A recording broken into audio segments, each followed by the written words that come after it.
Big boss season 6 live അപ്ഡേഷനിലേക്ക് എല്ലാവർക്കും സ്വാഗതം.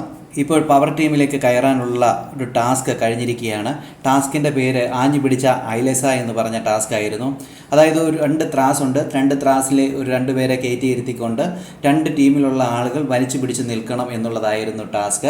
അതായത് ടണൽ ടീമായിരുന്നു ഇപ്പോൾ നിലവിലെ ചാമ്പ്യന്മാരായി നിൽക്കുന്നത്. ഓൾറെഡി പവർ ടീമിലുള്ളവരെ തോൽപ്പിച്ചിട്ട് വേണം ഇവർക്ക് പവർ ടീമിലേക്ക് കയറാനായിട്ട്. അങ്ങനെ ടാസ്ക് തുടങ്ങിയപ്പം 2 ത്രാസുകളിലായിട്ട് കയറിയിരുന്നത് അൻസിബയും അതോടൊപ്പം തന്നെ റോക്കിയുമാണ്. റോക്കി ഇരുന്ന ത്രാസ് പിടിച്ചത് റസ്മിനും നിഷാനയും അതോടൊപ്പം തന്നെ ജിൻഡോയുമാണ്. അവരാണ് ടണൽ ടീമിലുള്ളത്. പവർ ടീമിന് വേണ്ടി ജാസ്മിന്, ശ്രീരേഖ, ഗബ്രിയാണ് വിളിച്ചത്. അവരുടെ അൻസിബയാണ് ത്രാസിലിരുത്തി വലിച്ചത്. എന്തുവായാലും അതിമനോഹരമായിട്ട് തന്നെ ടാസ്ക് അവസാനിച്ചു. ഗബ്രിയുടെ ടീം ഒരു 5 മിനിറ്റ് പോലും പിടിച്ചു നിൽക്കാനായിട്ട് അവർക്ക് സാധിച്ചില്ല. അതിനപ്പുറം തന്നെ അവർ അൻസിബയെ താഴേക്കിറക്കി. ജിൻഡോയുടെ ടീമാണെങ്കിൽ അധികം നേരം ആ ത്രാസ് ഹോൾഡ് ചെയ്ത് വെച്ചു.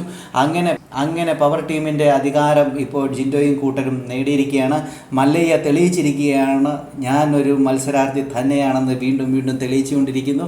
എന്തുവായാലും ആ ഒരു ടാസ്കിനോടുള്ള ആത്മാർത്ഥത എടുത്തു പറയേണ്ടത് തന്നെയാണ്. എന്തായാലും പവർ ടീമിലേക്ക് കടന്നിരിക്കുന്ന ജിൻഡോയും ടീമിനെ അഭിനന്ദിക്കുന്നു.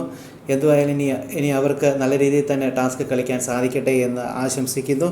കൂടുതൽ ലൈവ് അപ്ഡേഷനൊക്കെ ഈ ചാനലിലുണ്ടാകും. ചാനൽ സബ്സ്ക്രൈബ് ചെയ്യാൻ മറക്കല്ലേ ഗൈസ്.